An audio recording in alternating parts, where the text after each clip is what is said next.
क्या अधवर में तो लड़ाई आएगी और तुम पे अभी जो बाबा ही ना मरो। और इधर दुर्योधन पर भी कैसा समय आया और जो संध्या का समय हुआ, युद्ध शांत हुआ, तो दुर्योधन ने कई भीष्म पिताते का बाबा आज मुझे मालूम पड़ गई कि तुम अन्न खा रहे हो मेरो और पाठ बजा रहे हो अर्जुन को। क्यों कि 9 दिन से लड़ाई लड़ रहे हो, 10,000 सेना रोज मार रहे हो, पांडव ने तो एक गुना मारो तुम पे। बाबा ने की जितना बात मैंने पहली कह दी का गुना मारूंगा कि मैं खूब माले में अब तुम बाकी तरफदारी कर रहे हो। देखो अर्जुन जैसे वीर को जब दोष लगा तो हाथ उठा के भीष्म पिता ने कह दिया कि कल की लड़ाई में 5 पांडवों को मार जो प्रतिज्ञा की तो कौरव बनवाऊं तो बाजे बज गए कि बाबा की प्रतिज्ञा तो मारे जाएंगे कल। और पांडव बनवाऊं सो की लहर दौड़ गई। कुंती ने भगवान कन्हैया आते गई, अरे कन्हैया एक काम करो, क्या कब इस लड़ाई को बंद कर दे। क्यों कि जब मेरे 5 बेटे ही ना रहेंगे तो लड़ाई को करूंगी क्या है। बाबा की प्रतिज्ञा को कोई तोड़वाने वाला है नहीं है, मेरे बेटा कल मारे जाएंगे। तो भगवान कन्हैया ने किया बुआ के तुम लड़के बचा लो बाबा थे तो बाबा के सामने कब जा तो मेरा।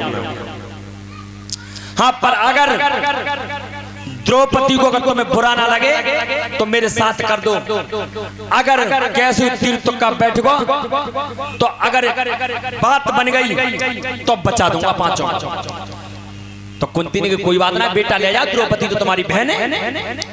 तो द्रौपदी को साथ में लिया और रात्रि में भगवान कन्हैया जी देख रहे हैं कि जहां में भीष्म को डेरा कौन सा है, कौन से डेरा में बाबा है और कैसे बेटा। अरे लगाए रही कुरुक्षेत्र में फेरा, लगाए रही है कुरुक्षेत्र में फेरा, लगाई रही है कुरुक्षेत्र में फेरा, लगाई रही कुरुक्षेत्र में फेरा, लगा रही कुरुक्षेत्र में फेरा। अर्धरात में डोल रही है, डोल रही है और देखते डेरा डेरा लगाए रही कुरुक्षेत्र में फेरा, लगाई रही कुरुक्षेत्र में फेरा, डोल रही है, डोल रही है, देखते डेरा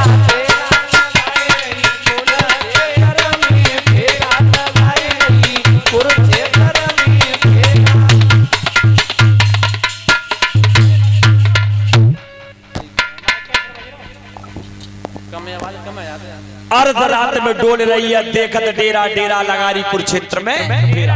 ये देख रही थी भीष्म बाबा का डेरा कौन सा है और इधर भीष्म बाबा करते क्या है।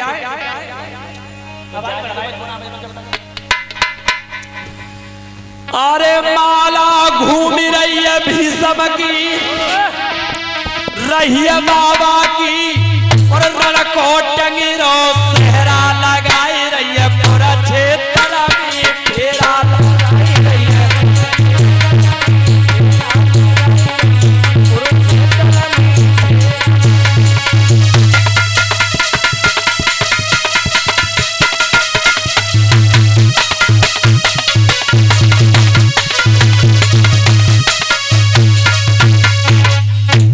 जो द्रौपदी ने आगे बढ़ के देखा कि भीष्म पिता जाई तो भगवान कन्हैया ने कही कि जाम, भगवान कन्हैया की जाई में कहा कि आवाज मत देना और चुपचाप जाके पांव छू लेंगे। द्रौपदी जैसे ही चली और जो पैर छुए तो अच्छा भीष्म समझ तो गए चलवे की आवाज से कि ये कोई नारी जाति आ रही है, पर ये ध्यान नहीं किया कि द्रौपदी हो सकती है। उन्होंने जाना कोई कौरव पक्ष की कोई नारी है और जैसे ही बाबा के पैर छुए और तब बाबा बोले क्या है। अरे हाथ उठाई कहिए बाबा ने, कही भीष्म ने और साब बनो रे तेरा लगाए रही कुरुक्षेत्र में फेरा, लगाई रही कुरुक्षेत्र में फेरा।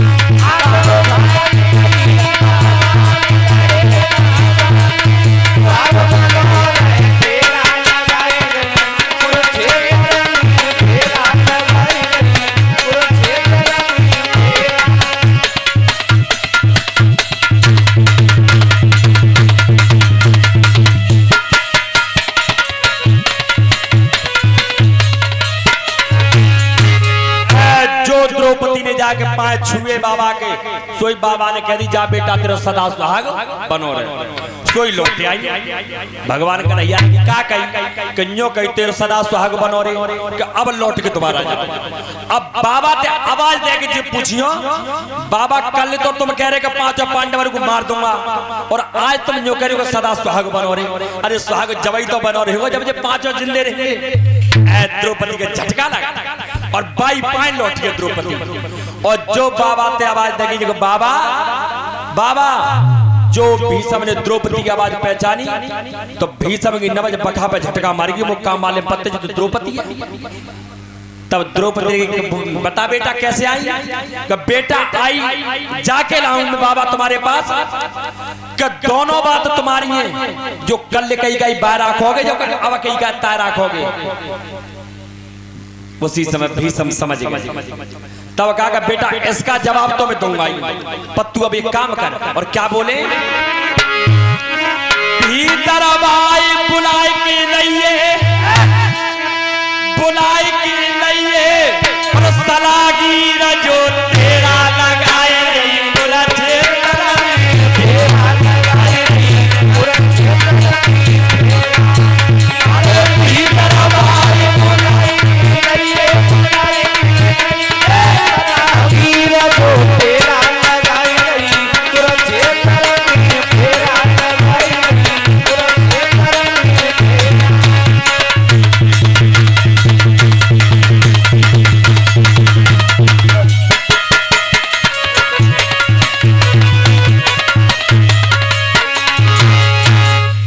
सबने कही बेटा जितो मैं बताऊंगा ही, पहले बात सलागीर बुला के ला जाने तो सलाह दही का। द्रौपदी ने जाकर भगवान कन्हैया से कही कि प्रभु कहाँ, कि तुम्हें बुलाया। आप देखिए साक्षात ब्रह्म की और उस ब्रह्मचारी के सामने सामना करने की हिम्मत काम नहीं कर रही है। क्यों कि ना पता का पूछेंगे, लेकिन कर रही हिम्मत करके भगवान कन्हैया गए। और तब कहिया उसी समय भीष्म ने करे कृष्ण द्रौपदी से क्या पूछवा रहे थे। तो भगवान कन्हैया ने कही बाबा जी तो तुम्हारे परिवार की बात है, जाको तो जवाब तुम्हें ही दोगे, लेकिन एक बात मैं पूछ रहा हूँ, जो अपनी बात कौन सी रखोगे, जो कल कही गई वो अब जो कही गई सो। तो भीष्म ने कही कन्हैया से प्रभु सुनो, मैं तो जवाब दूंगा ही, लेकिन एक जवाब मैं तुमसे मांग रहा हूं, उसका जवाब तुम दो। कि पूछो कि ये द्रौपदी दुर्गे का अंश अवतार है और अग्निकुंड से जन्मी थी। तो जब इसका जन्म हुआ था वो दिव्य चट्टी जाके पैरों में संग आई। तो जब ये द्रौपदी चलती थी तो वो चप्पल चलने की आवाज करती थी। आज अगर इसके पैरों में चप्पल होती तो मैं चलवे की आवाज से ही पहचान लेता कि ये द्रौपदी आ रही है। और ये आज तक द्रौपदी कभी पैदल नहीं चली है। तो पहली बात तो जो बताओ जाकर पायना में तो चप्पल कहाँ है, और दूसरी बात ये बताओ कि जितनी देर ये द्रौपदी नंगे पैर चली है उतनी देर इसका वजन किसने धारण किया। तो उसी समय भगवान कन्हैया ने कहा तो बगल में तो वो चप्पल निकाल के देंगे कि जितना जाकी चप्पल है, और जितनी देर ये द्रौपदी नंगे पैर चली है उतनी देर इसका वजन मैंने अपनी पीठ पर धारण किया। उसी समय आज भीष्म पिता कहने धन्य है जो तीनों लोकन के स्वामी है, वो जाकी चप्पल शादी डोलाए तो मेरी तो औखादी क्या है। वचन यही रहेगा कन्हैया कि इसके 5 पति अब जिंदे रहेंगे, लेकिन अगर मेरी प्रतिज्ञा तुरवाई तो वो कर्म तैयार हो, तुमने तुरवाई तो जाओ, मैं भी गंगा जी का बेटा नहीं जो कल की लड़ाई में तुम्हारी प्रतिज्ञा न तुरवाई दूं। तो मैंने तो कसम खाई कि हथियार ना उठाऊंगा, अगर हथियार ना उठवा दिए तो मैं भी गंगा जी का बेटा नहीं। इतनी कह के लौटे आई। तब कुंती ने कही कि लला का हो कन्हैया, तो कन्हैया ने कही बुआ त्याय बालक तो बच गए, पर मेरी बात अगर हमें चलिए मानेंगे नहीं, प्रतिज्ञा तुड़वा देंगे। आज उसी समय द्रौपदी को तो किया डेरा में, अब अर्जुन को संग में लिया है। अर्जुन तो चल मेरे साथ, और आज भीष्म बाबा के डेरा में पहुंचे। तब अर्जुन ने कहा बाबा थे जो बाबा सुनो, या तो लड़ाई को बंद करवा दो या फिर तुम लड़ो वो बंद कर दो, इन्हें तो हम देख लेंगे। तो भीष्म ने कहा बेटा सुन अर्जुन, लड़ाई का बंद तो इसलिए नहीं करवा सकता कि मेरा कोई अधिकार नहीं है राजा दुर्योधन है, और हथियार इसलिए नहीं गिर सकता युद्ध के मैदान में कि क्षत्रिय का धर्म है कभी युद्ध के मैदान में हथियार न गिरे। ताते बेटा वो आज मालूम पड़ गई जब पुरखा थे और जब औलाद को अगर दुख है भी लग जाए तो ऐसे पुरखा को फिर मत जानो चाहिए। तो वही समय कन्हैया ने कोनी माती अर्जुन को पूछ कैसे मरेंगे। तो अर्जुन ने कहा बाबा मरोगे कैसे? तब कहा हे अर्जुन मैं काल उसे बताऊंगा जिसके सिर पे हस्तिनापुर का मुकुट हो। अर्जुन ने कही प्रभु बात कहू ना बनी वो तो मुकुट दुर्योधन भैया के जोरे। तब कहिए क्या आजा। तब लेके पहुंचे आज दुर्योधन के डेरा में भगवान कन्हैया। कृष्ण जैसा राजनीतिक राजा आज तक कोई पैदा ही नहीं हुआ।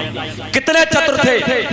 अर्जुन को लेकर पहुंचे दुर्योधन के डेरा में और तब अर्जुन ने कहा है दुर्योधन से जो कहा भैया सुनो एक दिन जंगल में और तुम्हें चित्रसेन गंधर्व बांध के ले जा रहा था तो उस गंधर्व से मैंने लड़ाई लड़के और तुम्हें छुड़ाया था। तो तुमने मुझसे एक बात कही थी कि एहसान के बदले में और मुझसे कुछ मांग ली तू अर्जुन। तो मैंने उस दिन ये कह दिया था कि भैया आज तो नहीं मांगूंगा लेकिन जिस दिन जरूरत पड़ेगी उस दिन मांगूंगा। तो देखो वेद पुराण हमेशा संकेत करते हैं एहसान का बदला कभी तुरंत नहीं पटाना चाहिए। तो तब कही अर्जुन ने कहा भैया आज जरूरत पड़ेगी नए का दे जा अपने मुकुट दे दो। तो दुर्योधन की ले जाओ वो मुकुट लेकर के रात्रि में और तब दोबारा फिर भीष्म बाबा के पास आए बाबा अब कौन हूं मैं कि अब तू मेरे लिए हस्तिनापुर को राजा है तो बता दो कैसे मरोगे। तो देखो आज अर्ध रात में अपना काल बता रहे हैं अर्जुन के लिए भीष्म बाबा कैसे बेटा। और तब भीष्म ने कहा अर्जुन सुन अरे सुने अर्जुन मेरी बात और घोड़ा गड़ी जाए झंडी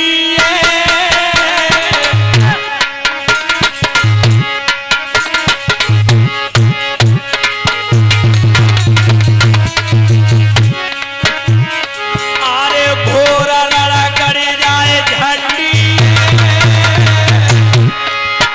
और तेरे दल के बीच वीर को रहे शिखंडी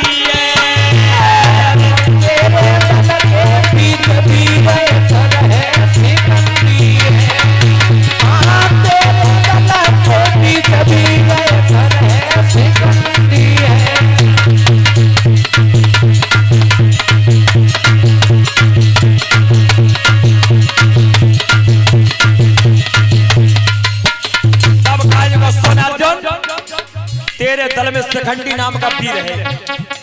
और तब बोले क्या बाबा अरे गिरा भीष्मनी हो चारी अरे गिरा भीष्मनी हो चारी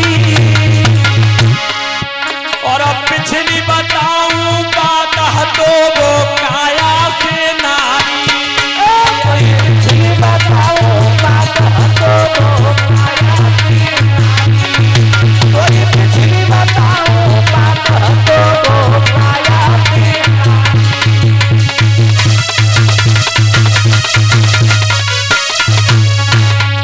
आज उसी समय भीष्म ने कहा कि तेरे दल में शिखंडी नाम का एक वीर है और वो पिछले जन्म में नारी था।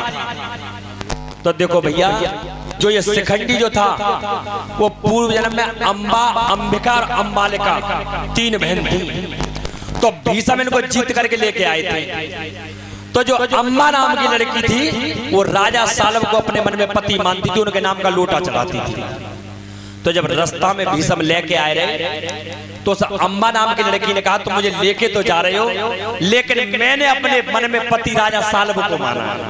तो उसी समय भीष्म ने छोड़ दिया कि तू जा। तूने जब पहले ही पति चुन लिया तो तू जा। जब लौट के गई तो राजा सालब ने कही तो जीत के लेके गए भीष्म अब मैं तुझसे विवाह नहीं करूंगा। तो जो दोनों बहन थी अपने भाइयों के साथ में विवाह करा दिया था वो अम्बा नाम की लड़की अब लौट के वापस आई।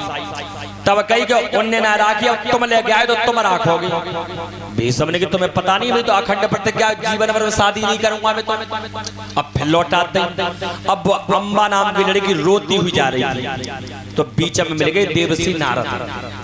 तो नारद ने लड़ी छोड़ो रही है क्या बात है कि बाबा का जो पूछो मत या भीष्म ने मैं जीवन खराब कर दो पहले तो जीत के लिए आया मुझे ब्याह ना कर रही। अच्छा देवसी नारद की लली एक बात बताएं कहाँ कहते कि भीष्म के गुरु में परशुराम और तू परशुराम के पास चली जा और भीष्म अपने गुरु की बात को कभी गिरेंगे। तो वो लड़की रोती हुई परशुराम के पास पहुंची और परशुराम अपने 10,000 चेलन ने संग लेकर कुंभ को मेला नहावे जाए। और जो लड़की देखी परशुराम ने गई कि बाबा कि हाँ बेटा कि पहले मेरे मैटर को सिलटाए दे कि क्या बात है बेटा कि भीष्म वो जबरदस्ती ले आए हम वो तो ब्याह ना कर रहे। परशुराम ने कही ये भीष्म वो तो हमारा चेला है। तो चेलन ने कही तुम तो तैयारी करो और मैंने कहा लड़की के मैटर सिलटाया। तो परशुराम जैसे भीष्म के जोरे पहुंचे देखो कैसा समय आया। जाते ही जाते भीष्म जो दो बात कह गए जो कि भीष्म क्या तो या लड़की से ब्याह कर ले और क्या मोते फिर लड़े। अगर भीष्म एक बात कहते परशुराम कि भीष्म मैं तेरा गुरु हूं तू मेरा चेला है तो ये मेरा आदेश है कि अपने तोड़ करके अपनी प्रतिज्ञा को इस लड़की के साथ विवाह कर ले तो भीष्म तोड़ देते। लेकिन बात तो वो कह गए या तो जाते ब्याह कर ले या फिर मोते लड़े। तो भीष्म ने कही सुनो बाबा गुरुदेवता सुनो गुरुजी दोनों बात तुम्हारी है। तो मैंने एक बात मान ली कौन सी कि मैं तुमसे लड़वे को तैयार हूं पर जाके संग ब्याह के लिए तैयार। परशुराम ने कि तुम तो लड़ेगा कि मैं तो ही कह रहा हूं तुम ही तो कह रहे हो चलो तुम्हारी आज्ञा का पालन करूंगा। तो परशुराम ने कि चल तैयार हो गया और जितने चेला आए संग 10,000 परशुराम ने कि सब तोमा सोटा नहीं धरो पर लड़ाई हुई। चेलन ने कही भैया नहाले गंगा जी तो एक आध चेला तो निकलवे की सोच रहा जो एक बात है बहुत तेरे तो ऐसे होता है कि खावे के लिए जियत है और बहुत तेरे जीवे ला खावत है। तो भैया जीवे ला खा लो पर खावे के लिए मत। तो आज ऐसे ऐसे वीर बैठे तो काऊ ने सोच के लेकर चलो पर एक समझदार महात्मा हुआ तब महात्मा ने कही सुन भैया है सकत तो भीष्म के बाण पे तो कोई बच्ची जाए लेकिन जो भजत या फरसा बारे बाबा ने तो जाके फंसा पे तो भैया कोई ना बचेगो अब राम करेगा धोने के संग ही चल। और एक बात देखिए तो मैंने के काम करवे गुना हो बढ़िया खावे हो तो पेट बढ़त है और जब पेट फूलतो काम हो तो ना है तो फिर अखबार में दवाई देखता है कि भैया कोई पेट पे नियम भीतर रह जाए हैं। और जीवन में पर एक बात याद रखना बेटा पंकज अरे बढ़ जाए पेटो फूल जाए बादी और घटे घटे और नाई घटे और बूढ़ी काया में रोग भर जाए कटे कटे और नाई कटे।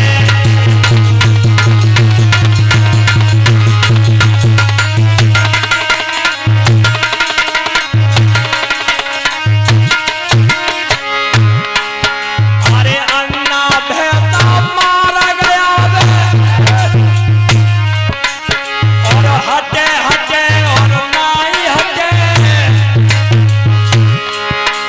और पड़ुआ खेत प्याज को पैसा पटे पटे और नाई पटे।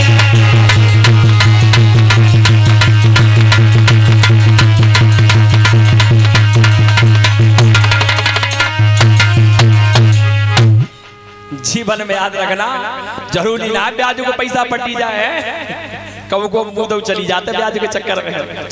आज जिस समय लड़ाई के लिए तैयार हुए तो आज परशुराम गए अपनी महतारी के पास। इधर परशुराम फरसा लेकर के आ रहे हैं और इधर भीष्म पिता कहाँ पहुंचे अपनी महतारी के पास। और देखो जीवन में याद रखना महतारी से बड़ा और कोई इस दुनिया में देवता नहीं। आज जिस समय भीष्म पिता अपनी महतारी के पास गए तब कहा है और तब बोले क्या है अपनी महतारी से अरे आज तब मैया बोलिए भीष्म से अरे आवारा था जोरी और चले ओ सो तक आवारा था जोरी चले ओ सो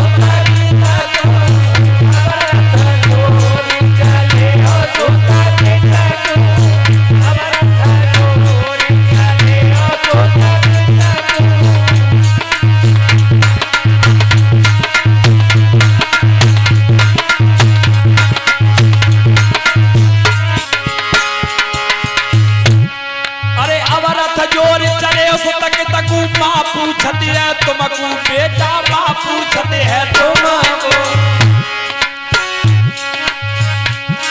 और धनुष बाण क्यों कर में धारो, और बेटा भेद बताई दो हमको। अबर जोर चले हो सुख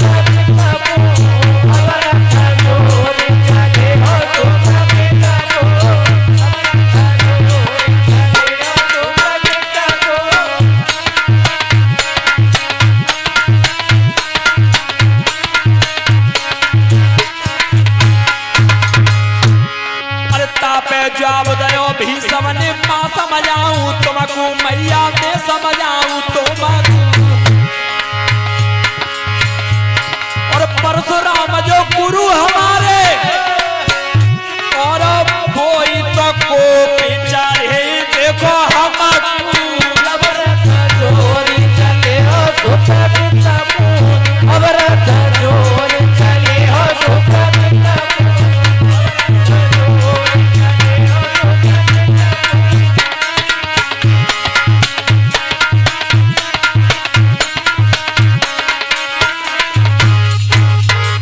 मैया ने पूछा तो भीषम ने कहा कि मैया हमारे गुरु ने हमारे ऊपर चढ़ाई कर दिया। उसी समय महतारी ने आशीर्वाद दे दिया, जब जा बेटा अगर तू लड़ाई में जा रहा है तो तेरी विजय होगी। आज भीषम चले आए तो देखो गुरु चेला के बीच में 27 दिन लड़ाई होती रही। सब इतने शांत तक लड़े और सांझ को परे बंद करते। तो देवतन ने कही कि भैया अच्छी बात ना है, गुरु चेला के बीच में लड़ाई है, चलो पंचर को कोई फर्ज बनता पंचायत करते हैं। तो देवता बने के चले पंच। तो देवता पहुंचे भीषम के जोरे, तब गए लड़के जब गुरु ने तो विद्या सिखाई है उनते लड़ रहे हो तो अच्छा लग रहा है। भीषम ने कही सुनो देवताओ, तुम मुझसे बिल्कुल गलत कह रहे हो। क्यों? कि मेरे गुरु ने तो आदेश किया है मुझसे, मैं आज्ञा का पालन कर रहा हूँ। देवता ने कहा जब बालक की गलती का चलो उनते ही जाके। अब पहुंच गए परशुराम। परशुराम तो गई जे बताओ तुम्हें अच्छा लग रहा है, जब चेला को विद्या सिखाई है भाई लड़ाई लड़ रहे हो, चुपचाप हथियार नीचे उड़ाते। तो देवतन ने परशुराम ने कही सुनो, परशुराम ने कही सुनो देवताओ, जब मैंने 21 बार पृथ्वी से क्षत्रियों से विहीन कर दिया तब तो ये फरसा नहीं गिरा, और जब बालक का फरसाएगा ऐसा कभी नहीं होगा। जाओ कैद में जाके भीषम थे, अब तक तो लड़ाई भई दिन में और अब लड़ाई होगी दिन और रात। पंचन ने कही इन्हें कहा पंचायत बन रही है। तो देवतन ने मन में विचार किया, अब जे बात इनकी इंत कह दी, इनकी बात भीषम और क्या चल रहा है, सोई जे जाने न काम जाने सोई चल रहा है। तो देवता फिर पहुंच गए भीषम, तब कही